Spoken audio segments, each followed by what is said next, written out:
Hello friends, welcome back to my channel सफ़र to explore. नमस्कार दोस्तों, एक बार फिर से आप सभी लोगों का स्वागत है मेरे चैनल सफ़र टू एक्सप्लोर में एक नया वीडियो नए व्लॉग के साथ। आज मैं दर्शन के लिए हनौल महासू देवता मंदिर जा रहा हूँ। देहरादून से हनौल जाएंगे आज हम, और आप लोगों को भी दर्शन कराते हैं मंदिर के।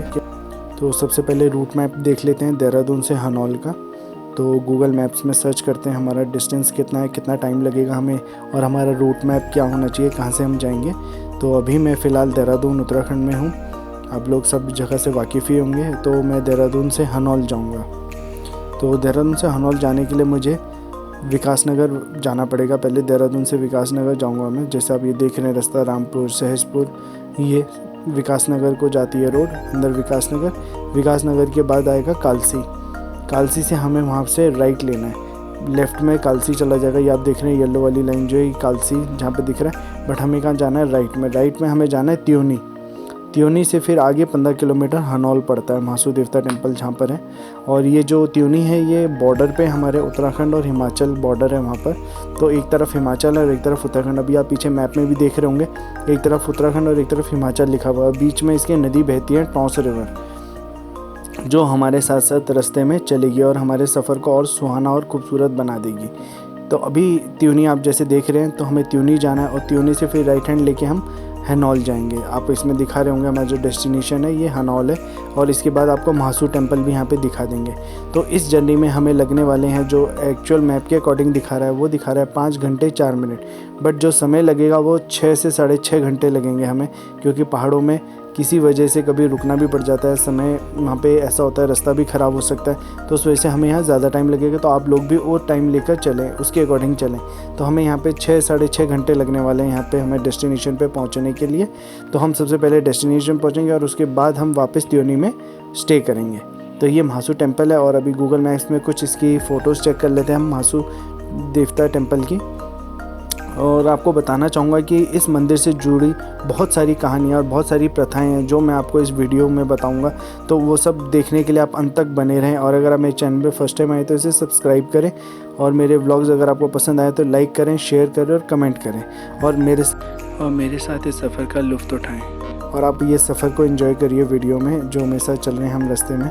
और अभी हम देहरादून से हनौल के लिए जा रहे हैं। तो अभी हम हाफ वे में पहुंच चुके हैं। मैंने देहरादून से के व्लॉग नहीं डाला है, क्योंकि उससे व्लॉग लंबा हो जाता है, और वैसे भी ये व्लॉग जो है लंबा होने वाला है, क्योंकि इसमें काफ़ी सारे हम आपको मंदिर के दर्शन कराएंगे और काफ़ी सारी जानकारियाँ दूंगा मैं मंदिर के बारे में। कुछ रोचक कहानियाँ, प्रथाएँ सुनाऊँगा जो यहाँ से जुड़ी हुई हैं। तो अभी आप जब सफ़र का सुहाना मज़ा ले रहे हैं, तो मैं आपको कुछ मंदिर के बारे में बताता हूँ।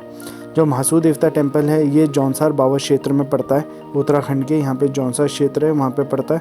और यहाँ के जो लोग हैं उनको जौनसारी कहते हैं, और इनकी जो लैंग्वेज है उसको भी जौनसारी लैंग्वेज कहा जाता है। तो इनका यहाँ पे मंदिर है महासू देवता मंदिर, जो इनके सबसे बड़े देवता हैं यहाँ पे इस पूरे क्षेत्र के। तो वो यहाँ के क्षेत्र की रक्षा करते हैं, और उनके यहाँ पे मंदिर बनाए हुए हैं। महासू देवता जो हैं वो शिव जी के अवतार हैं। ऐसा माना जाता है कि इस गांव में 9वीं शताब्दी के टाइम, जब ये मंदिर भी 9वीं शताब्दी में बना है, तो 9वीं शताब्दी से पहले यहाँ पे एक राक्षस हुआ करता था जिसका नाम था किमरी राक्षस। तो वो राक्षस इस क्षेत्र के लोगों को परेशान किया करता था, बहुत ज़्यादा यहाँ लोगों को परेशान करता था और उन पे क्रूएल्टी करता था। तो उस दौरान यहाँ पे एक ब्राह्मण होता था जिसका नाम था हनुल भट्ट ने यहाँ पे एक माता है हिमाचल प्रदेश में, हटकोटी माता, अठभुजा दुर्गा देवी का मंदिर है वहाँ पे। तो उसने तपस्या करी हनुल भट्ट ने, और तपस्या के बाद वहाँ पर जब माता ने उसको दर्शन दिए तो माता ने उसे कहा कि इस राक्षस से आपको बचाने के लिए आपको कश्मीर जाना पड़ेगा, जो जहाँ पे अमरनाथ गुफा है वहाँ पर आपको शिव जी की तपस्या करनी पड़ेगी, और शिव जी ही आपको इसका सॉल्यूशन बताएंगे, शिव जी ही आपको इसका समाधान बताएंगे। तो उस जो भट्ट था, जो ब्राह्मण था, वो वहाँ से कश्मीर गया। कश्मीर में जाके उसने तपस्या करी शिव जी की, और जब शिव जी प्रकट हुए, शिव जी ने उसको दर्शन दिए, तब शिव जी को उसने सारी अपनी जो कथा थी वो पूरा बताई, अपनी प्रॉब्लम्स, कि वहाँ पे ऐसे किमरी नाम का राक्षस है जो परेशान करता है उस क्षेत्र के लोगों को, और उनकी जो तपस्या उनको भंग करता है। तब शिव जी ने उसकी तपस्या से प्रसन्न होकर और उसकी प्रॉब्लम्स को समाधान के लिए वहाँ पे अपना अवतार का जन्म करवाया उस क्षेत्र में, जिसका नाम था महासू देवता। महासू देवता भी ये 4 भाई हैं। महासू देवता हैं, परवासी महासू है, फिर छोटा महासू और चालदा महासू हैं। ये 4 भाई हैं। 4 भाइयों के आपको यहाँ हनौल में मंदिर मिल जाएंगे, जो कि हनौल जो मेन मंदिर है महासू देवता, ये सबसे बड़े भाई हैं इनके, जिसमें हम आज जाएंगे दर्शन और आप लोगों को भी दर्शन कराएंगे।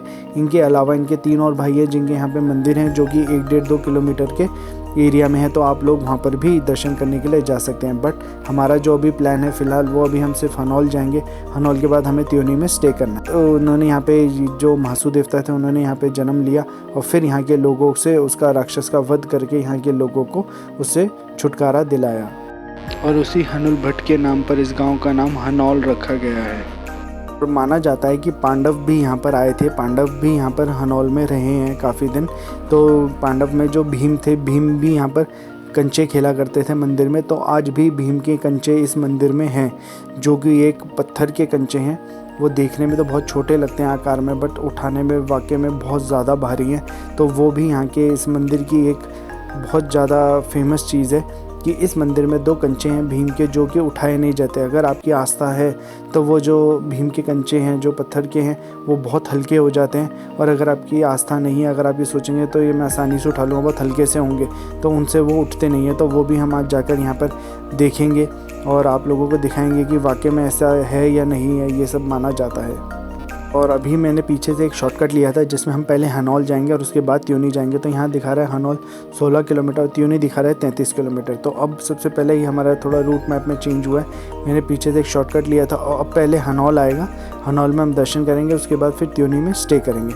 वैसे अगर आपका रुकने का विचार है तो आप हनौल में भी रुक सकते हैं, क्योंकि हनौल में पहले तो वहाँ पे होम स्टेज और होटल्स अवेलेबल नहीं थे, जो कि आज भी अवेलेबल नहीं है होटल और होम स्टेज। बट गवर्नमेंट ने वहाँ पे रैन बसेरे बनाए हैं, रुकने की वहाँ पे साधन बना दिया है। तो वहाँ पे आप गवर्नमेंट का जो रेस्ट हाउस है, वहाँ पर आप स्टे कर सकते हैं। अगर आप यहाँ पर आते हैं मंदिर के दर्शन करने के लिए, तो आप वहाँ पे रेस्ट कर सकते हैं और कुछ ही नॉमिनल चार्जेस हैं वहाँ रूम्स के।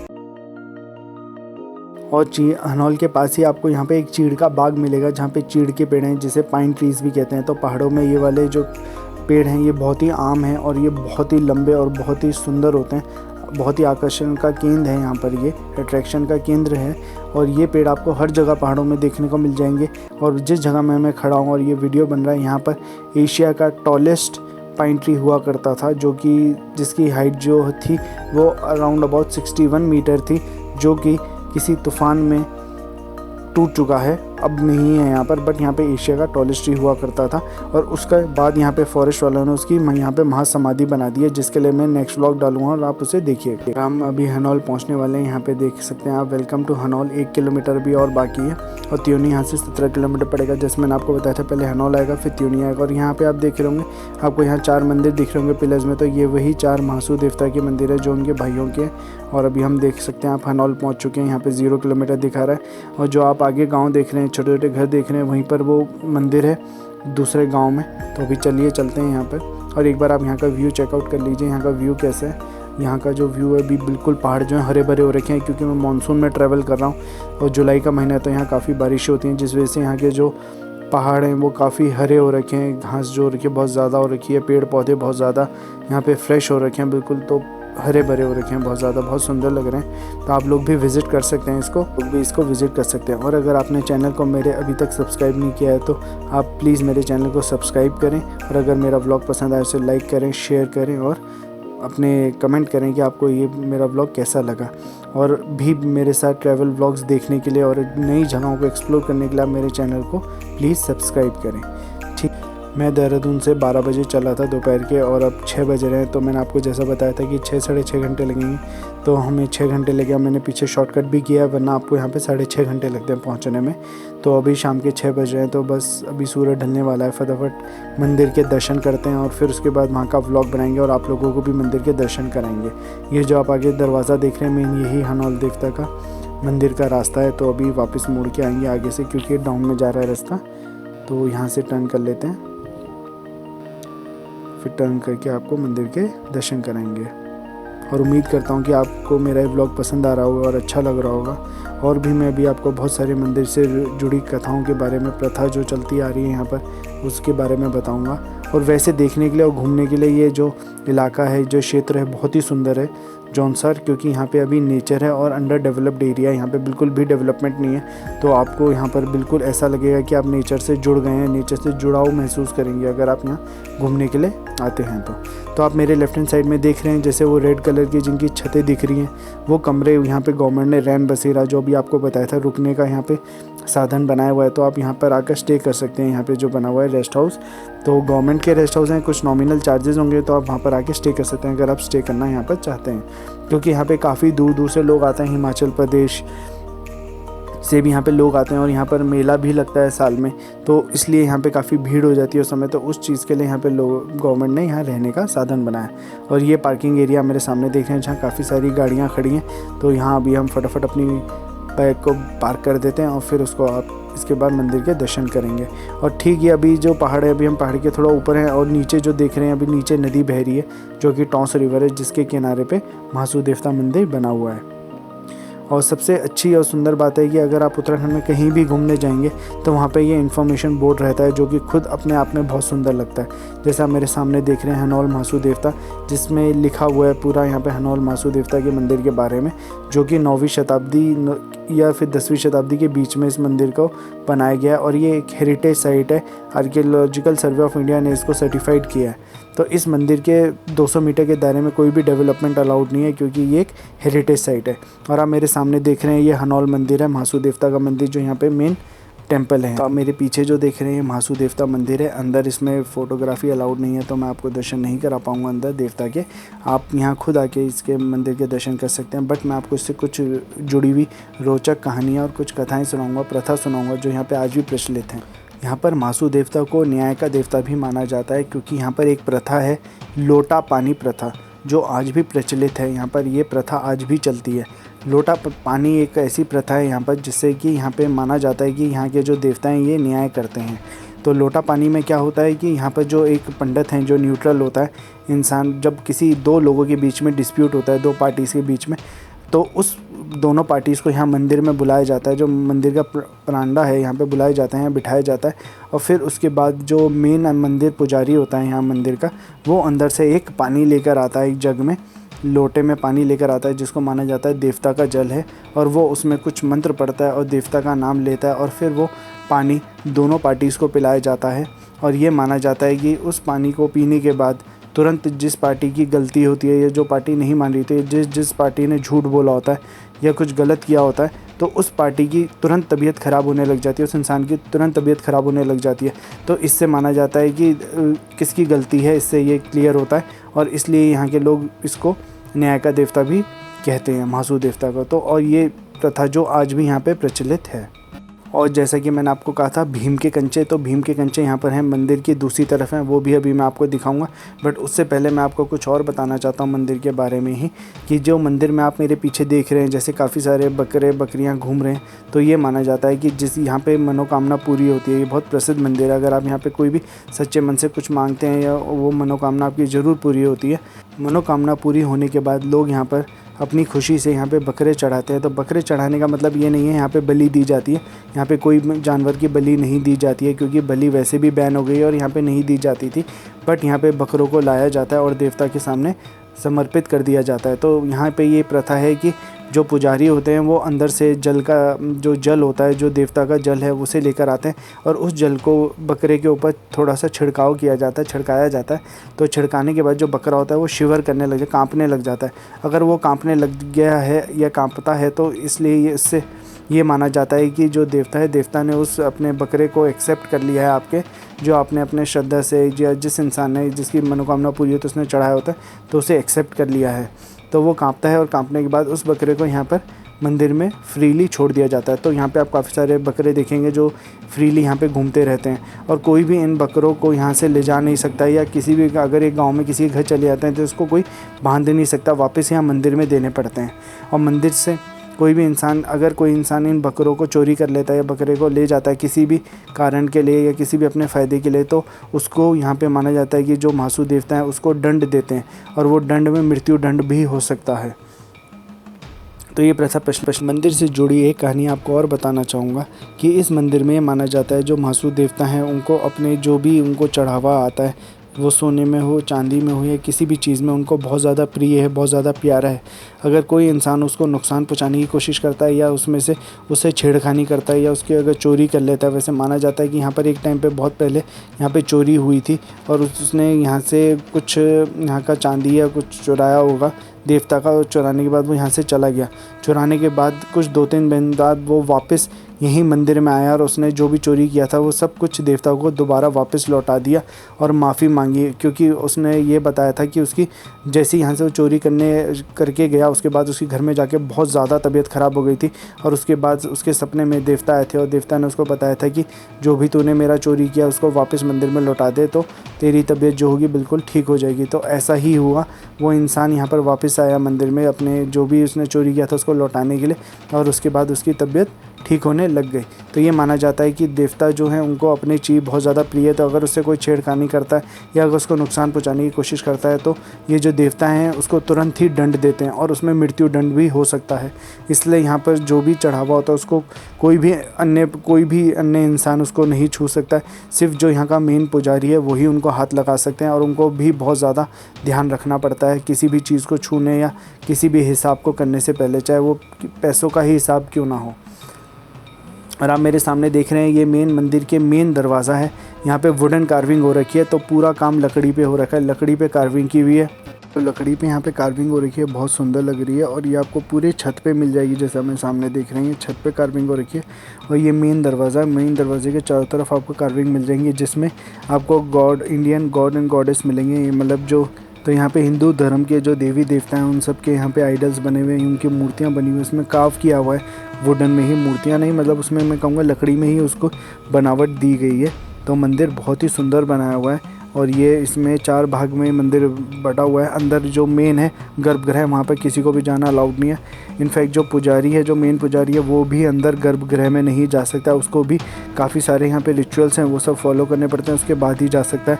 और बहुत सारी चीज़ें हैं, मान्यता और प्रथाएँ हैं जो आज भी चलती आ रही है जिस समय से ये मंदिर है। और ये मंदिर का जो निर्माण है वो 9वीं से 10वीं शताब्दी के बीच हुआ है, as per the archaeological survey of India, जो उन्होंने खोज करी है, जितना वो खोज पाए हैं, तो उनका मानना है 9 से 10वीं शताब्दी के बीच में बना हुआ है। और अब आइए चलते हैं, हम आपको दिखाता हूँ जो मैंने आपको यहाँ पे बताया था, 2 कंचे जो भीम के कंचे हैं, जिन्हें भीम के कंचे बोला जाता है यहाँ पर। तो वो ये 2 बॉल्स हैं जो आप मेरे सामने देख रहे हैं, दिख रही होंगी आपको। ये नहीं पता ये किस चीज़ से बनी है, आज तक किसी को नहीं पता चल पाया कि किस मटेरियल से ये बनी हुई है। बट ये देखने में आपको लग रहा होगा ये पत्थर है, ये पत्थर से बना हुआ, बट ये पत्थर से नहीं है। अगर पत्थर से होता तो आसानी से उठ जाता, बट ये उठता नहीं है। मैं पहली बार आ रहा हूँ मंदिर में दर्शन करने के लिए, तो मैं भी देखता हूँ कि मुझसे उठता है या नहीं उठता है। बट अभी हमें सामने यहाँ पे कुछ लोग थे जो कोशिश कर रहे थे, तो उनसे एक तो उठा बट दूसरा नहीं उठा। तो मैं भी कोशिश करता हूँ। एक थोड़ा साइज़ में आकार में बड़ा है और दूसरा जो है आकार में थोड़ा सा छोटा है, बट दोनों ही एक ही मटेरियल से बने हुए हैं, बट पता नहीं है कि दोनों किस मटेरियल से बने हुए।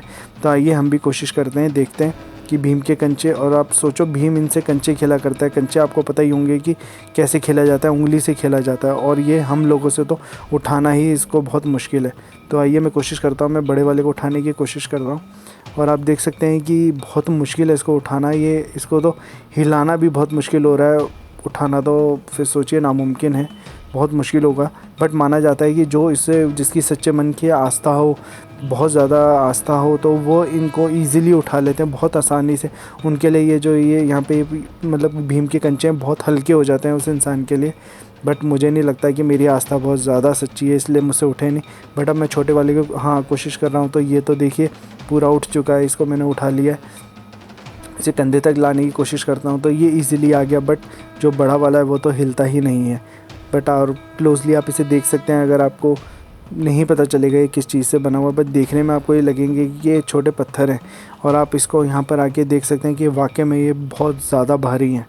तो ये भी एक यहाँ पे चीज़ देखने वाली है। और ये आज से नहीं, कई हज़ारों साल पहले से यहाँ पर ये कंचे यहीं के यहीं, आप इसको मंदिर से बाहर भी नहीं ले जा सकते, ये भी माना जाता है। अगर आप इसको जैसे सपोज़ उठा भी लेते हैं, कि जिसकी मन की आस्था बहुत अच्छी है वो इसको उठा भी लेगा, तो जहाँ पर ये है इसको मंदिर से बाहर नहीं ले जाया जा सकता। अगर आप इसे बाहर ले जाने की कोशिश करेंगे तो इतने भारी हो जाएंगे कि आपके हाथ या पैर पे भी गिर सकते हैं। और इनका जो वज़न है घटता बढ़ता रहता है, मतलब अगर आप इसे बाहर ले आने की कोशिश करें तो बहुत ज़्यादा भारी हो जाएंगे। जैसे कि ऐसा लगेगा आपको कि 100 हाथियों का बल आपके ऊपर लग गया है। तो ऐसा माना जाता है, यहाँ के लोग बताते हैं कि ऐसे ये इतने भारी हो जाते हैं अगर आप बाहर ले जाने की कोशिश करें। तो आज तक इनको कोई बाहर ले जाने की किसी ने कोशिश नहीं करी और आज तक कोई बाहर ले जा भी नहीं पाया है, और ले जाना भी नहीं चाहिए वैसे, जैसे कि क्योंकि ये पहले से चीज़ें चलती आ रही हैं तो उसको वैसे ही बचा के रखना चाहिए अपनी संस्कृति को।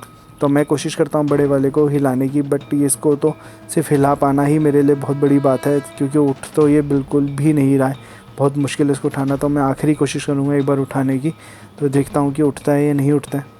और आप लोग बताइए कौन कौन इस जगह में आना चाहता है और ट्राई करना चाहता है, इनको भीम के कंचों को उठाने की कोशिश करना चाहता है। तो देखिए मैं आपको बता रहा हूँ कि दोनों में से एक जो ये तो मैं उठा पा रहा हूँ, इसको मैंने 2-3 बार उठा लिया है जो छोटा वाला, बट बड़ा जो था वो तो उठ ही नहीं रहा था, उसको तो हिलाना ही बहुत मुश्किल हो रहा था। चलिए इसी के साथ मैं अपना व्लॉग ख़त्म करता हूँ हनॉल का, क्योंकि हमें लेट हो रहा है, हमें यहाँ जाना है, शाम के 7 बज चुके हैं और अभी यहाँ पे थोड़ी ही देर में अंधेरा हो जाएगा। तो हमें जहाँ जाना है अपने डेस्टिनेशन में पहुँचना है। दर्शन हम कर चुके हैं और आप लोगों को भी दर्शन करा चुके हैं। उम्मीद करता हूँ कि आप लोगों को बहुत अच्छा लगा होगा और मज़ा आया होगा मेरे साथ व्लॉग में एक्सप्लोर करने में। तो thanks for watching my vlog, see you in next vlog. और मेरे चैनल को सब्सक्राइब करना ना भूलें and don't forget to like, share and comment. Bye, see you.